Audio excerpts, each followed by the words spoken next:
Hace un tiempo atrás, mi hijo se cayó en la escuela y se lastimó la rodilla. Yo le puse una bendita para cubrir la herida.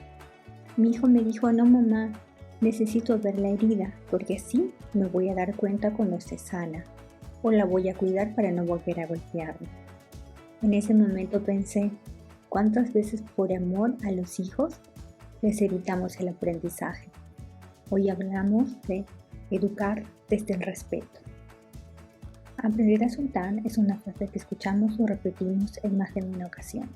Aplica a familia, parejas, amigos, a todas nuestras relaciones. En este podcast converso con profesionales, expertos, amigos, de todo aquello que debemos soltar para mejorar y transformar nuestras herramientas emocionales. Soy Lili, desde Berlín, y te doy la bienvenida a Soltar los Laces, un podcast de conversaciones incómodas para sentirnos más cómodas. Cuando yo era pequeñita, recuerdo que mi mamá siempre me decía, come porque yo tengo hambre y abrígate porque yo tengo frío. Y yo lo hacía, pero cuando he ido creciendo me di cuenta que esas eran las necesidades de mi mamá y no eran las mías, no era yo, no era Lili pequeñita la que quería comer o no era Lili pequeña la que tenía frío. Y cuando el mundo ha ido cambiando y hemos avanzado muchísimo en los temas de terapia emocional, en el tema psicológico, en el tema del autocuidado, nació toda esta nueva corriente de la crianza positiva, que me parece tan bonito porque es tan respetuosa con el niño. ¿Y cuántas veces nosotras que hemos sido mamá, o tú que has sido mamá, o tú que tienes una persona pequeña cerca, le preguntaste si realmente era lo que él quería, lo que él necesitaba? ¿Realmente nos damos el tiempo de escuchar a los pequeños? ¿Somos respetuosos con los niños? Esa es la pregunta. El día de hoy voy a conversar con Vanessa. Vanessa es terapeuta. Ella es especialista en crianza positiva y tiene un montón de terapias muy bonitas que al final de la conversación nos la va a comentar. Vanessa, muchísimas gracias por estar aquí. Bienvenida. Gracias, Lili. Muchas gracias por invitarme. Vanessa, por favor, ¿tú nos podías contar en tu experiencia qué es respetar a un niño o cómo podríamos empezar a respetar o mínimamente escuchar las necesidades que un niño pequeño requiere de un adulto? Sí, bueno, esto nos lleva inevitablemente a revisar si nosotros nos estamos escuchando a nosotros mismos y si realmente nos estamos respetando y estamos atendiendo a nuestras necesidades. Porque en esta civilización en la que estamos, todas las palabras hermosas ahorita realmente carecen de esencia. Hablamos mucho de respeto, hablamos mucho de amor, hablamos mucho de protección, pero realmente como que esas palabras en el discurso social han perdido mucho como de su propia esencia. Porque cuando revisamos, ni siquiera estamos como encarnando esos conceptos dentro de nuestra propia vida personal. Entonces, respetar a un niño es como tú dijiste ahorita, es escucharlos, es entender que es un ser humano totalmente digno de ser, porque a lo largo de la historia de esta civilización patriarcal en la que estamos, resulta que los niños se han visto casi como objetos. Los hemos tenido como una decoración. No puede pensar, no puede hablar, ¿no? Hablando pues en las generaciones más antiguas, no más anteriores. No pueden hablar, no pueden opinar, nada. Entonces es como que simplemente te pongo el traje bonito, te tomo la foto y ya. Y cuando seas grande y produzcas, entonces puedes pensar y puedes decidir y todo eso. Eso ha ido cambiando muy lentamente y ahora esta generación de mamás estamos tratando de escuchar y atender a ese niño, de respetarlo, es decir, de poder como conectar con esas necesidades del niño. Pero nos topamos con la dificultad de que no sabemos bien cómo hacerlo porque ni siquiera estamos atendiendo nuestras propias necesidades ni respetándonos muchas veces a nosotros mismos. Wow, qué importante, ¿no? Porque no debería ser, pero es muy común. Lo ves en una película y en las mesas solamente hablan los adultos y los niños tienen que esperar su turno para conversar, ¿verdad? Y si nos vamos a los tiempos mucho, mucho más antiguos, yo recuerdo que mi mamá me contaba que estaba prohibido. Es más, no podías intervenir si tu papá estaba hablando, ¿no? Era como que de mala educación dar tu opinión frente a un adulto. Sí. Sí, por eso ahora se está hablando de los niños empoderados, ¿no? Pero desde la sociedad se sigue viendo como malcriadez, ¿no? Y a nosotras las mamás que estamos tratando de hacerlo diferente nos tildan de exageradas, de locas, porque estamos dándole voz al niño. No, y eso es como que muy cultural, porque inclusive llegamos hasta el punto de escogerles la ropa, de decirles qué es lo que se tienen que poner. Yo creo que nosotros como adultos no nos gustaría que nadie nos escoja la ropa, ¿no? Y al final es una persona chiquita que siente, tiene emoción, tiene sus colores preferidos, su ropa, su estilo. Es increíble. Yo tengo un hijo que tiene 7 años y él tiene un estilo claramente definido para vestir y yo cuando lo veo, bueno, te cuento que primero que yo vivo en Berlín y acá no se utiliza uniforme, los niños en la escuela no utilizan uniforme, así que tienen la libertad de ponerse la ropa que él decida para ir a la escuela. Normalmente él escoge cómo vestirse, ¿no? Yo no le escojo la ropa, él cambia. Tiene combina las medias con el color del pelo, entonces, que yo en lo personal no hago. Entonces yo lo miro, es parte de él, ¿no? Es inherente en él. Y cuántas cosas nos tienen que enseñar los niños y simplemente no los escuchamos. El problema somos los adultos los que tenemos que aprender.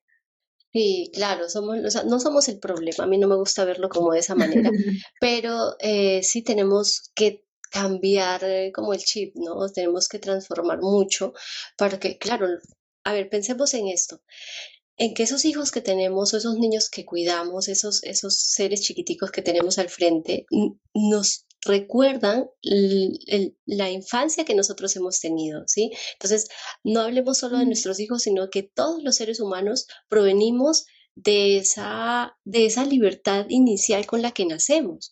Pero la cultura y nuestros padres como referentes de la cultura, como dadores de la cultura, pues nos van como limitando y poniéndonos todas las etiquetas, pues inconscientemente, ¿no? Nos van colocando todas las etiquetas del mundo para poder hacernos encajar dentro del sistema. Entonces, sí que tenemos que revisar y más que todo dentro de mi propia experiencia, va mucho más allá de simplemente una decisión consciente, porque por más que uno diga, ay, yo quiero tratar bien a mi hijo y tratarlo con respeto, hay algo que se llaman las reacciones automáticas que cuando el momento es difícil saltan como si fuera una defensa, ¿no? Eso es una defensa mental. Entonces, esa dificultad que tenemos entre la buena voluntad de hacerlo de una manera diferente y las reacciones automáticas que nos lanzan a repetir los patrones de crianza, tiene que ver con no haber conectado con el dolor de nuestra propia infancia. O sea, para realmente generar un cambio en uno como adulto, como acompañante de la infancia, tenemos que tocar el dolor del niño que fuimos. Yo tengo mi hijita menor, yo tengo 3 hijitos y la menor tiene 7 años. Y ella me dice siempre, mamá, es que para ti esto no es nada, pero para mí es muy doloroso. Ella me lo expresa así con esas palabras porque a veces yo no le digo, ay, eso no es nada, porque pues obviamente estoy atenta y tratando de ayudar, pero muchas veces sí caigo como en querer hacerla sentir bien rápidamente y ella no quiere que yo la haga sentir bien, ella quiere que yo la acompañe en su dolor, que ella quiere transitar su dolor porque no hay otra manera de que el dolor pase si no es viviéndolo y sintiéndolo. Y eso es algo que nosotros, los que ahora somos adultos, no hemos tenido oportunidad de hacer. porque nuestros dolores de infancia, nuestras incomprensiones, miedos, terrores, confusiones, incoherencias, todo esas emociones de nuestra infancia las tuvimos que reprimir para poder ser la hija de la mamá y del papá que debíamos ser, ¿no? Entonces ahí es donde hay un montón de emociones atrapadas en el inconsciente y desde mi experiencia, pues, como mamá y como acompañante en las maternidades, solamente logramos un cambio real y logramos hacer un cambio en esas reacciones automáticas cuando nos permitimos conectar con la niña que fuimos, con el niño que fuimos y nos permitimos sentir todo ese dolor que está ahí guardado. O sea, eso significa que para que yo pueda criar de forma respetuosa, debo ser respetuosa primero conmigo misma. Y de hecho con la niña que fuiste.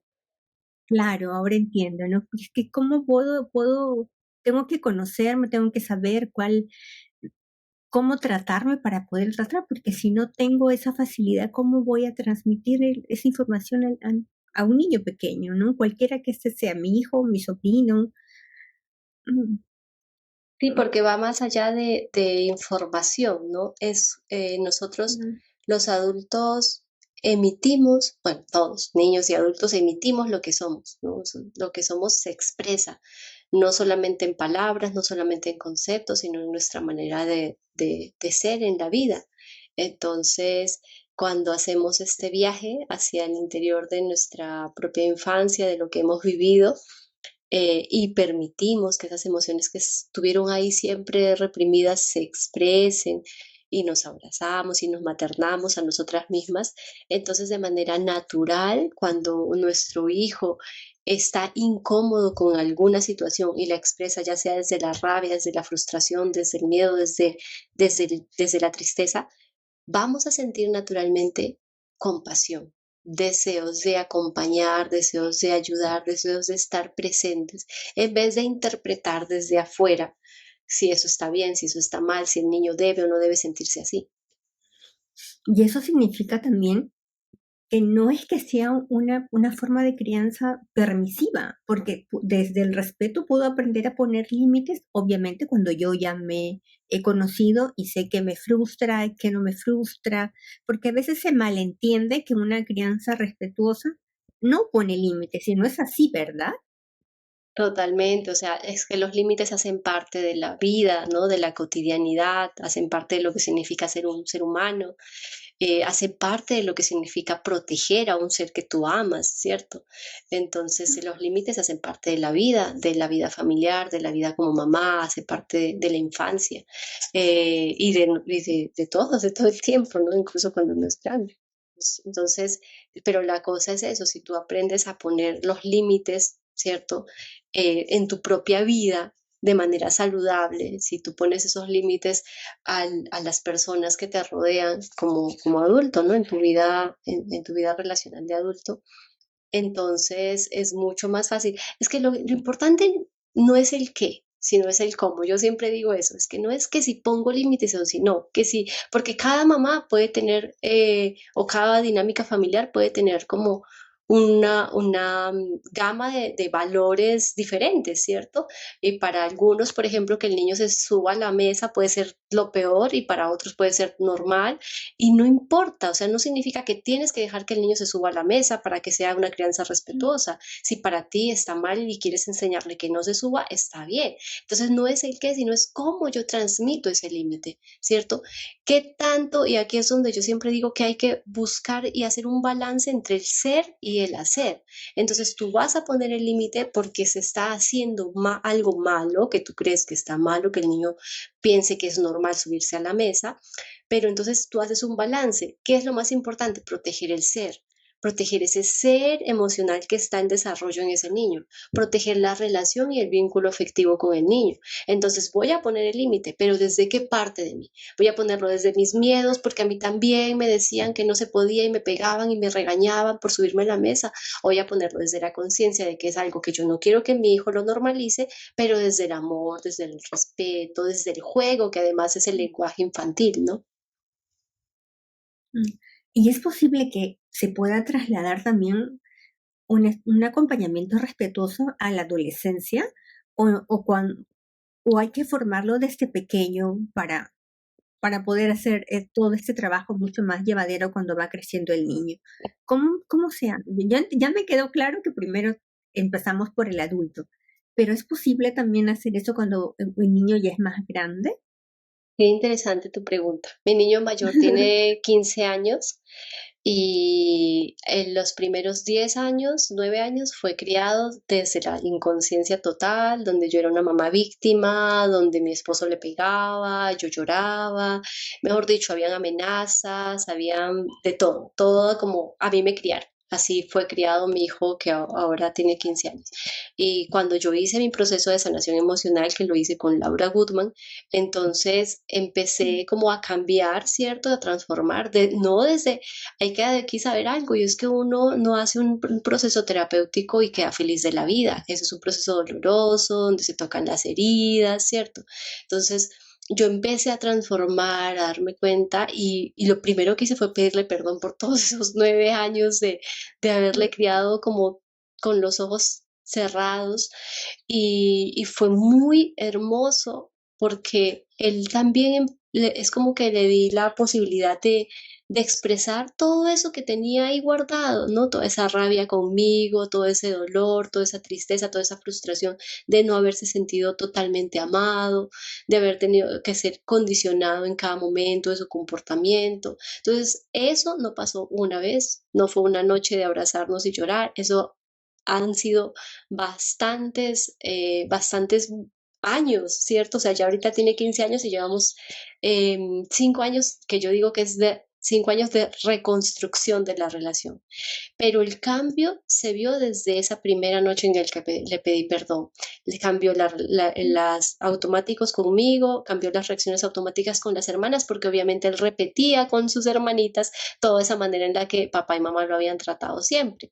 Entonces, fue muy bonito, ha sido muy bonito acompañar ese proceso de reconstrucción de esa relación, pero hay cosas que están ahí, que quedan ahí, hay cosas que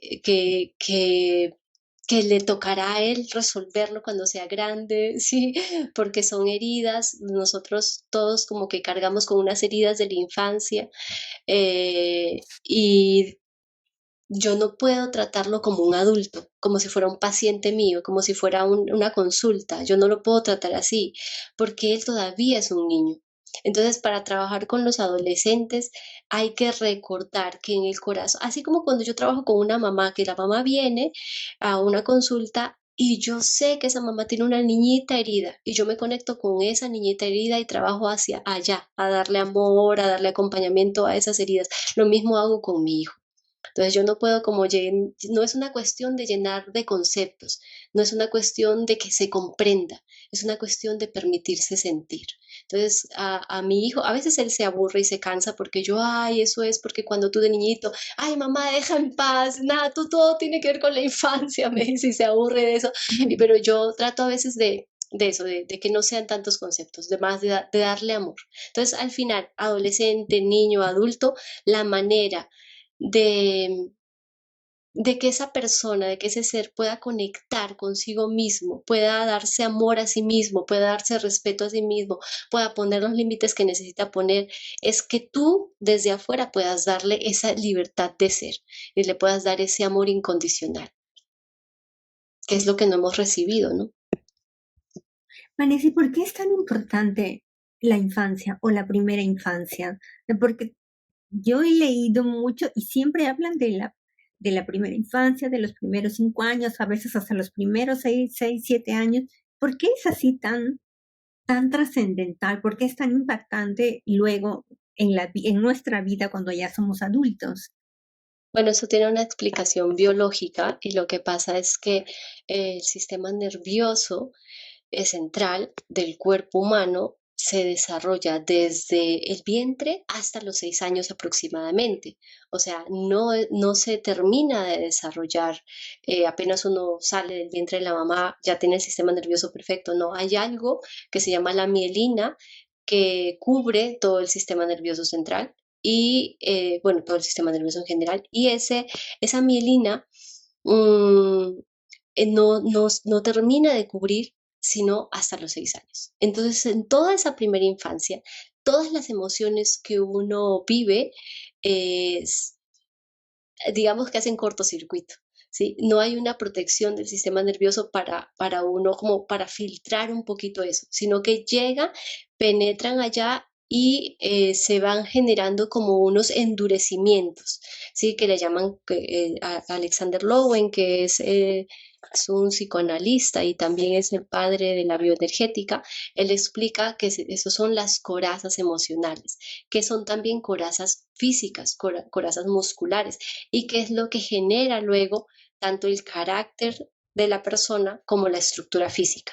Entonces, en esa infancia, todo lo que vivimos queda guardado en la memoria celular, queda guardado en la estructura física, queda guardado en la psique, y luego a partir de ahí simplemente es como un eco que repite y repite todas las escenas que hemos vivido en esa primera infancia para que podamos ir hacia esa coraza, destapar el dolor para conectar con el amor y sanar.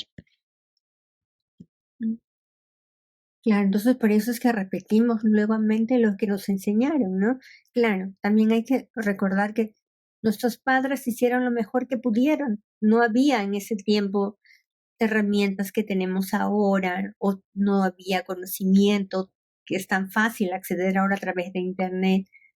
Entonces tampoco es culpar al padre, ¿no? Es ellos dieron lo que tenían y lo que podían, ¿no? Y ahora es Sí. nuestro trabajo como adultos hacerlo mejor, ¿no? Sanar para poder educar de forma más respetuosa a los niños. Sí, no es cuestión de culpar, porque esto de lo que estamos hablando no viene de tu mamá y tu papá y de mi mamá y mi papá. Es una historia transgeneracional que viene a lo largo de milenios desde que existimos como sociedad patriarcal principalmente, ¿no? Sí, es verdad, porque la sociedad tampoco ayuda, ¿no? No, las películas, los cuentos de antes también, donde el niño tenía que...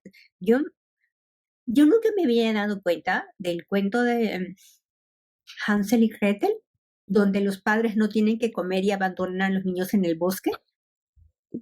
O sea, nunca me había, mi mamá me lo contó muchísimas veces, ¿no? Pero yo no me di cuenta hasta que se lo leí a mi hijo y yo no quise leérselo porque dije, no, o sea, ¿cómo le vas a contar a un niño que los padres los dejaron en el bosque porque ya estaban cansados de ellos, ¿no? Ujú. Porque no tenían dinero y los niños se quedaron solos y tuvieron, porque realmente es duro, ¿no? Y los hermanos Green sí que estaban un poco, porque si no, Pues es que no, los realmente cuentos son esos muy cuentos duros, no eran infantiles inicialmente, no ¿no? eran infantiles, exacto. Sí, Sí, sí, no, no, y y- mira que no solamente son los cuentos de antes, o sea, yo justo estaba pensando ayer en las niñas estaban viendo un muñequitos que se llama, bueno, son de unas niñas en el oeste que tienen aventuras y cabalgan y no sé qué, pero siempre son las niñas salvando a los adultos. Y si nos ponemos a ver la mayoría de las series o películas ahora, los niños son los héroes. Eso parece bonito, parece como, ay, bueno, se le está dando como el poder al niño y no sé qué, pero al mismo tiempo se le está dando una responsabilidad y es algo que ha pasado a lo largo de la historia. Los niños terminamos protegiendo emocionalmente a nuestros padres. Cuando nosotros todos los seres humanos, al inicio de nuestra vida y al inicio de nuestras relaciones amorosas con nuestro núcleo familiar, lo que hacemos es darle gusto a mamá y a papá. Me trago mis emociones porque mi mamá quiere que yo sea la niña valiente. Me trago mis emociones porque mi papá quiere que yo sea, no sé, cierto, que yo sea la princesa. Entonces me trago que quiero trepar al árbol o no sé qué. Entonces cada vez que hacemos esos movimientos internos en la infancia para dar el gusto a mamá y papá, para que ellos estén contentos con nosotros, es ahí donde estamos haciendo esto que ahora hacen en los muñequitos y en las películas, es proteger al adulto, salvar al adulto, porque cuando los confrontamos, ¿cierto? pasa que tienen que revisar su propia historia. Eso es muy complejo, es un tema ese tema de las heridas de la infancia, digamos que es como a lo que me dedico yo desde hace de los últimos 5 años, y que me fascina y que tiene una explicación biológica muy profunda y es un tema bastante largo, digamos, bastante profundo. Eh, es, decía Claudio Naranjo, el psiquiatra chileno, que esa es la raíz de todos los males. Esas heridas de la infancia, esa primera relación con nuestra madre. Y no es por culpar a nuestra madre, no. Y todos lo tenemos, ¿verdad? En diferentes grados, tal vez en diferentes dimensiones, pero como tú dices, es más grande, es más complejo, porque era también la forma en que la sociedad veía al niño y que se trasladaba a los padres, y los padres solo repetían y repetían la historia, y me imagino que más atrás debió haber sido más duro también. Total. No, sí, porque si revisamos un poco la historia, te das cuenta que la abuela, por ejemplo, mi abuela era como 20 años menor que mi abuelo, y se casaron aún así. Entonces, si te pones son cosas que ahora tú no le permitirías a tu hija, o por lo menos se lo harías saber para que ella decida hacia dónde va, pero en ese momento no tenía poder de decisión. Era, lo haces y lo haces, porque el padre le decía que así tenía que hacer. Sí, no, la historia de la que provenimos es muy fuerte, muy dolorosa. Las mujeres principalmente, ¿cierto? Las mujeres, las mamás, venimos de una de un linaje cargado de mucho dolor. Entonces yo a las mamás les digo cuando a veces me llaman desesperadas, que porque le grité a mi hija, le pegué a mi hija, la jaloneé y me desbordé con mi hija y me llaman pues digamos, a desahogar su culpa, ¿cierto? Y lo primero que yo les digo es que, o sea, acuérdate que no eres tú, es que no eres tú. El trabajo que estamos haciendo es un trabajo, es una carga que traemos de miles de años. Entonces, no lo puedes hacer de una noche a la mañana, no se puede hacer con un mero deseo de voluntad de hacerlo bien. Es un trabajo arduo y no es que hice un curso y ya, no es que hice una terapia y ya, es una cosa de tomar la decisión de cada día priorizar el mundo emocional de los niños. Sí, y me imagino también que debe ser como que muy, muy cambiante, ¿verdad? Porque nosotros cambiamos como adultos en diferentes situaciones, cambiamos de trabajo y cambiamos emocionalmente, nos mudamos, cambiamos, y los niños también cambian, van creciendo, sus emociones van siendo diferentes. Entonces, ustedes como que un constante aprendizaje de mí y un constante aprendizaje de lo que yo veo o de lo que me muestra mi hijo a través de su crecimiento. Entonces, nunca paramos de aprender en realidad, ¿no? Sí, y es muy bonito cuando nos permitimos. Otra clave para la crianza respetuosa es no justificarnos, porque nuestros hijos siempre nos van a decir qué necesitan claramente, qué no les gusta. Ellos son sin filtro, los niños son sin filtro y si nosotros no nos justificamos, sino que los escuchamos, vamos a poder transformarnos a través de ese amor, de esa relación y vamos a poder cambiar realmente esos patrones que venimos repitiendo. Pero entonces si tu hijo te dice, no me grites, no le digas, no te estoy gritando, porque ahí te estás justificando, ¿cierto? Y no estás mirando lo que el niño realmente está sintiendo. Puede que tú sientas que eso no es un grito, porque de pronto tú estás acostumbrado a unos gritos peores, pero para el niño fue un grito. Entonces ahí hay que, no, lo siento, mi amor, no me di cuenta que te grité, no me di cuenta, fue sin intención, yo te amo, perdóname, no te quise hacer sentir mal. Eso es no justificarse. Y normalmente los adultos tendemos a justificarnos mucho en la crianza. Y eso es falta de respeto porque no estamos creyéndole al niño, no le estamos tomando en cuenta sus decisiones, sus opiniones. Entonces, cada vez que los niños nos confrontan, porque esto va más allá de que tomen sus decisiones a la hora de vestirse, ¿cierto? Es en la relación ahí donde nos confrontan, es en esos momentos más difíciles donde nuestros hijos como que, sí, nos expresan descontento hacia nosotras mismas. Eso es lo más complicado para nosotras las mamás. Es más fácil cuando se pelean entre hermanos, cuando es el papá el que los regaña, cuando no les gusta la escuelita, es más fácil para nosotras acompañarlos. Pero cuando ya se enojan con nosotras, ahí mismo sale el automático a defenderse. Es un mecanismo de defensa natural.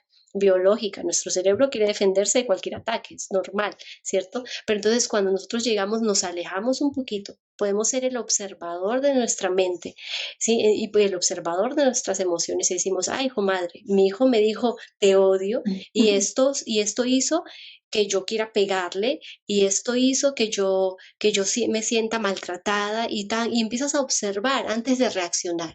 Empiezas a observar todo lo que está pasando en tu interior, ¿cierto? Y entonces reconoces que lo que sientes tiene que ver contigo, no con tu hijo, ¿sí? Que tiene que ver contigo y que es una labor que tú tienes que trabajar en ti. ¿Por qué me siento mal cuando mi hijo me dice así? Me siento mal a mamá, siento frustración, siento que no lo estoy haciendo bien, siento que no me ama, que yo merezco el amor. Todo ese diálogo interno, si eres capaz de tenerlo contigo mismo antes de lanzarlo sobre tu hijo y decirle, pero todo lo que yo hago por ti, que es lo que como nos han criado a nosotras, entonces vas a empezar a generar un cambio realmente, porque vas a escucharte primero, a decir, bueno, ¿yo qué siento? O sea, oye, a mí no me gusta que tú me digas eso, no me hace sentir bien, pero me interesa saber por qué me lo dices, qué pasa, qué sientes, por qué estás tan enojado conmigo. Se pueden empezar a generar diálogos constructivos para que ambos podamos aprender, tratando siempre de no justificarnos ni de etiquetarlos, porque esa es otra cosa que solemos hacer. Guau, qué bonito todo lo que dices. Y yo te escuchaba y digo, bueno, ahora ya creo que entiendo lo de las heridas de la infancia, porque mi hijo me dice algo y es como que me tocó algo a mí acá adentro y es, no, y tal vez él solo me está diciendo, ¿sabes qué, mamá? Ya no te quiero porque en ese momento simplemente no quiere hablar conmigo y yo ya lo relaciono con que alguien me dijo atrás, muy, muy atrás y me dolió y como él repite lo mismo, me vuelve a doler, ¿no? De eso más o menos algo así se trata. Ah, Totalmente, totalmente. La primera relación amorosa que tenemos es la relación con nuestra madre. Lamentablemente, por más lindos recuerdos que tengamos con nuestra mamá, esa relación amorosa donde necesitábamos recibir amor incondicional, pues no fue exitosa, porque el amor que recibimos fue condicional. Si te portas bonito, si haces esto o aquello, ¿cierto? Entonces ujú, se te da el amor, si no, se te da regaños, castigos. Entonces, a lo largo de nuestra historia amorosa con nuestras parejas, ahora con nuestros hijos, seguimos anhelando, nuestra niña interior sigue anhelando ese amor incondicional. Cuando nuestro esposo se queja del almuerzo o de que no hicimos algo, o nuestro hijo se queja de que, no, de que lo gritamos o lo tratamos mal, sentimos como, guay, no me aman, hice algo mal. Entonces, las heridas de la infancia generan, digamos que se puede como resumir, porque desde el estudio del psicoanálisis se habla de 5 heridas de la infancia que generan 5 defensas personales, pero digamos que podríamos resumirla a la sensación de no sentirme suficientemente amada. Y todos tenemos eso, o sea, cualquier ser humano que tú dices, ¿qué tanto te amas? Uno puede decir, ay, no, yo me amo, me adoro, bla, bla, bla, pero cuando vamos para adentro, todos tenemos como un dolorcito guardado por allá, como unas ganitas de llorar escondidas, como si estuviéramos, como si fuera esa niñita interior, estuviera acurrucadita por ahí con miedo, ¿cierto? Entonces, sanar la infancia es lo más importante, no solo para poder generar una crianza respetuosa, para amarnos, para valorarnos a nosotros mismos y para poder desde ese amor propio realmente cambiar todas nuestras relaciones. ujú. Pues mira, yo te cuento, en la Navidad pasada dieron acá, bueno, aquí antes de Navidad, en el 6 de diciembre, ojalá, espero no equivocarme con la fecha, es el día en que viene San Nicolás. Y San Nicolás deja regalos a los niños. Y si el niño se portó bien, le deja un regalo, y si el niño no se porta bien, le deja un pedazo de carbón. Porque aquí en, en invierno hay nieve. Entonces, antes había chimeneas, bueno, ahora hay calefacción, pero había mucha leña. Entonces el niño se portaba mal y le dejaba.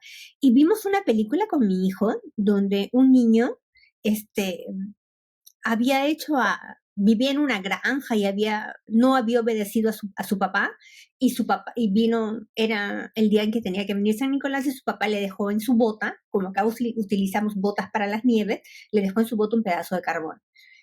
El niño creció, se hizo adulto y odiaba la Navidad, la odiaba.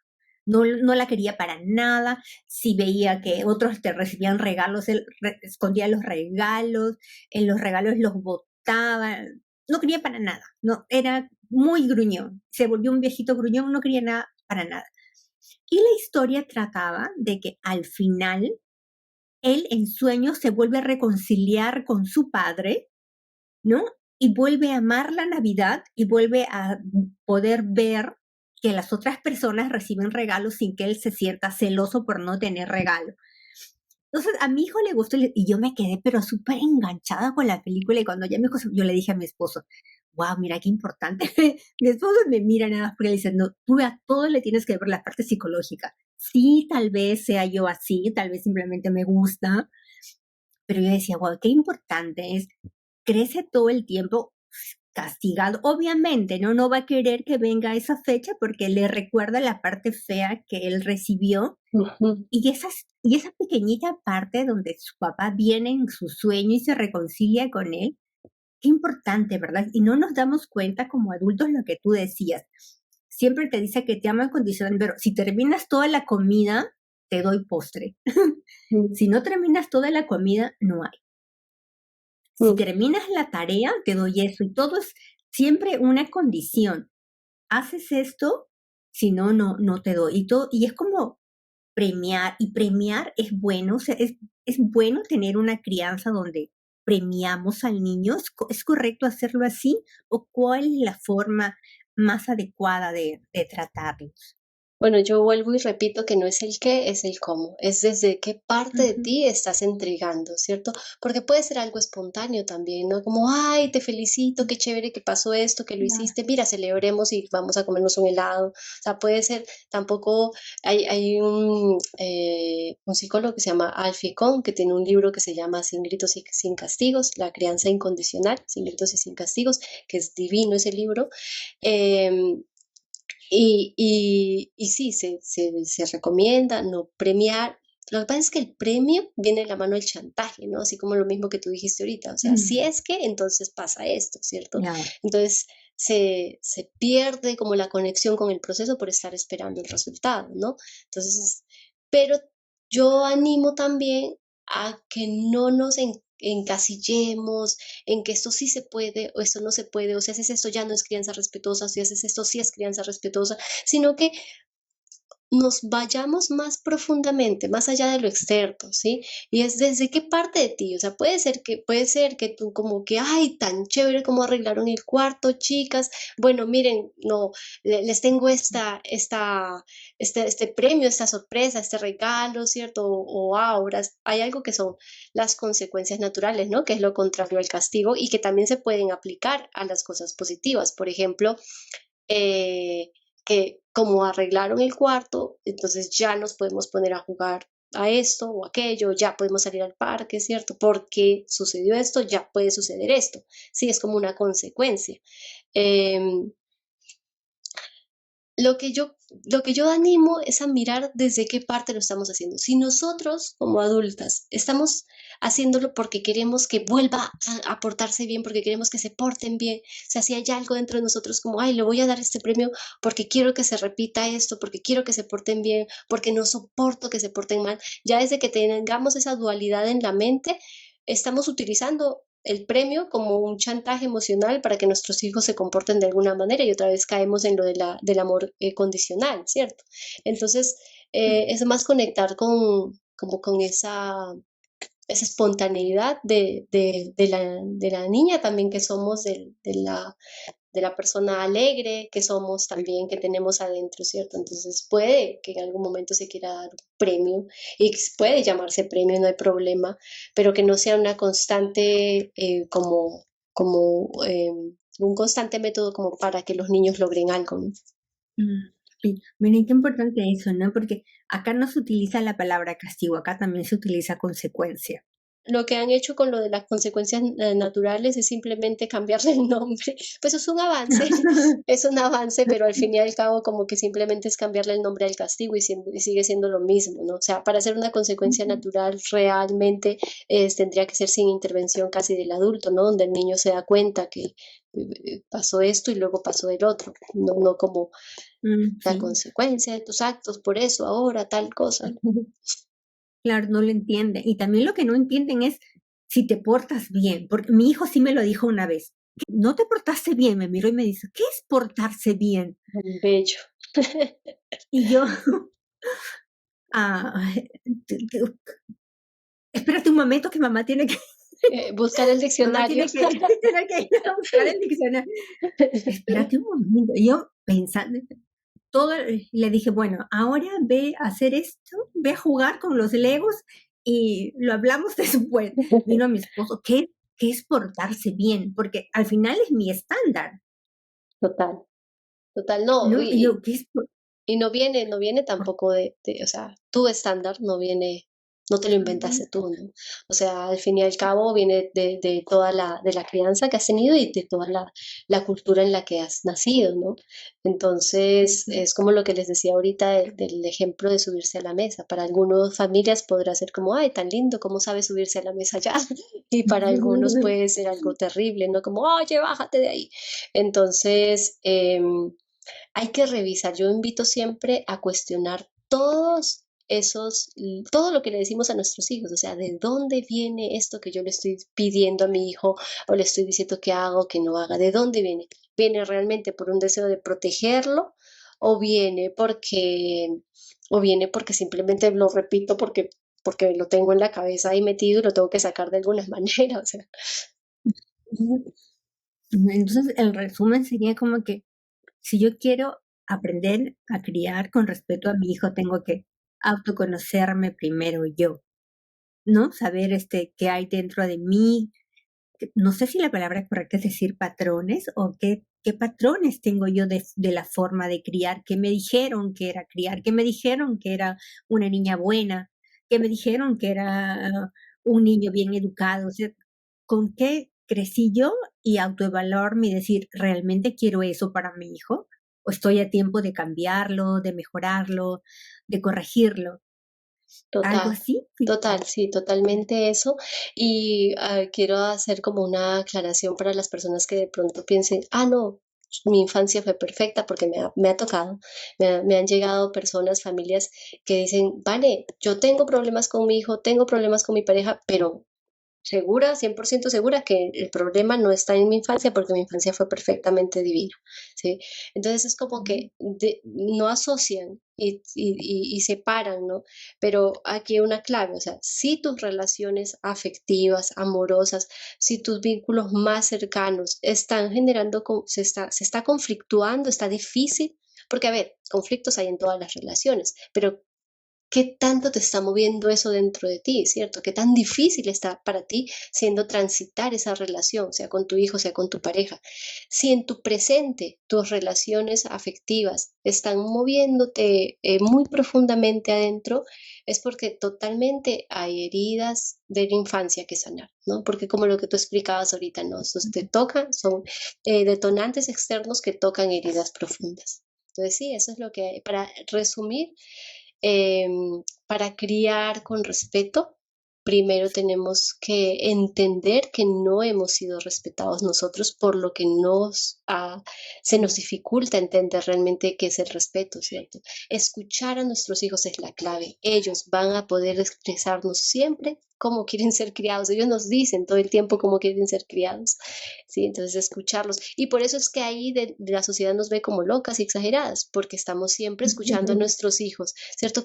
¿Qué quieres, mi amor? ¿Qué necesitas? ¿Qué sientes? Pero esa es la clave para cambiar no solamente nuestra relación con nuestros hijos, sino realmente cambiar el mundo, ¿sí? Ay, qué bonito. Vanessa, y para terminar ahora, cuéntanos por favor si tienes algún programa, cómo te podemos ubicar, si alguien que escuchó y resonó con la información y dice, ay, yo quiero empezar a transitar esta nueva experiencia, ¿cómo te podemos encontrar? Ah, obviamente todos los datos de Vanessa quedan en la página web para que la puedan ubicar, pero cuéntanos si tienes algún taller que tienes abierto o que vayas a abrir próximamente. Gracias. Pues sí tengo un curso virtual que se llama Pequeños Maestros Grandes Enseñanzas, donde aprendemos a conocernos a nosotras a partir del comportamiento de nuestros hijos, porque en cada comportamiento de nuestros hijos ellos están expresando nuestro inconsciente, están revelando nuestro inconsciente, están dándonos la oportunidad de ver esas heridas de infancia. Entonces hacemos el proceso de sanar la niña herida, el curso se parte como en 3. En la primera parte sanamos la niña herida, en las heridas de la infancia. En la segunda parte aprendemos a empoderarnos como mujeres. Y en la tercera parte, a acompañar a nuestros hijos en todas sus etapas, en todos sus momentos emocionales. Este curso es virtual, está a disposición, está pregrabado, está a disposición para cuando la gente quiera. Cuando lo quieran hacer. ¿Sí? Digamos que ese es como el principal. Aparte hay varias masterclass también, con temas más específicos, pero yo siempre animo a hacer el proceso completo. Ya, claro, ¿no? Porque es importante, ahora ya me queda mucho más claro cómo es que funciona y lo importante que es, independientemente si somos madres con mayor responsabilidad, autoconocernos, ¿no? Y quien todavía no es madre, igual de importante saber cómo estamos adentro, qué nos duele, qué no nos duele, para que en el momento que decidamos tener un niño, sepamos cómo guiarlo y cómo acompañarlo, ¿no? De eso se trata. Sí, y con la pareja, por ejemplo, sea que tengamos hijos o no, todo el tiempo con la pareja también se están dando esas situaciones detonantes donde nos defendemos. Es que cuando uno se defiende en la relación amorosa es porque algo allá afuera le tocó la herida, ¿cierto? Si no, uno no tendría por qué defenderse. Entonces, en las relaciones de pareja también se da eso. También tenemos, mi esposo y yo, que ya tenemos 20 años juntos, y él también es terapeuta. Hemos desarrollado también un taller virtual para las parejas, se llama Parejas Conscientes, y es muy bonito también donde tocamos este tema de las heridas y de la manera en que somos pareja, ¿no? Y cómo poder ser más conscientes de esos automáticos para poder conectar con el amor que nos une, ¿no? Qué bonito, Vanessa, porque también es súper importante, ¿no? Los que tenemos pareja, estamos casados o no estén casados, también es súper importante tener una relación saludable y aprender a conocerse, ¿no? Por uno mismo, ¿no? Más que para saber dónde me está doliendo para poder yo corregirme. Y si haces esa terapia en compañía de tu pareja, yo creo que debe ser mucho más hermoso todavía. Sí, sí, es muy bonito. Sí, bueno, y también las consultas privadas, ¿cierto? Las consultas, las terapias para sanar la niña herida o de crianza respetuosa o de pareja. Ahí hay un montón de información súper valiosa en la cuenta de Instagram, que es Latido de Mamá. Vanessa, muchísimas gracias por compartir todas las cosas tan bonitas que tú haces, por compartirnos tu trabajo y por abrirnos un poco la cabeza y entender que todo empieza siempre por nosotros, ¿no? Es ahí donde debemos iniciar, adentro, en nosotros, antes de empezar afuera. Gracias. Gracias, Lili. Gracias por estar aquí el día de hoy. Coméntame qué sientes sobre el tema. Nos encuentras en nuestra página web www.soltarloslazen.com o en nuestras redes sociales como @soltar.loslazen by Lili Díaz. Ayúdanos a llegar a quien sientas necesita la información, compartiéndola. Te espero la próxima semana para seguir conversando y aprendiendo juntos. Soy Lili y te abrazo con el corazón. Chao, chao.